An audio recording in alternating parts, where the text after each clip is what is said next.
Заместитель секретаря якутского отделения «Единой России» Юрий Куприянов провел прием граждан. Обсуждались вопросы разного характера. С вопросом о получении субсидий на жилье обратилась Галина Макарова. С просьбой выделения помещений для проведения занятий социально-досугового центра для пенсионеров пришла Валентина Мироненко.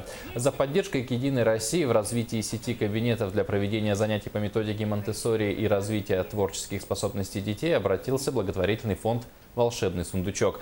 А Качекадская средняя школа пригласила Юрия Куприянова на столетний юбилей и просила оказать содействие в оборудовании уличной спортивной площадки. Столетний юбилей Качекадской школы – это чисто доброе дело. Мы должны отмечать юбилеи. Мы знаем, что столетие мы всегда отмечаем.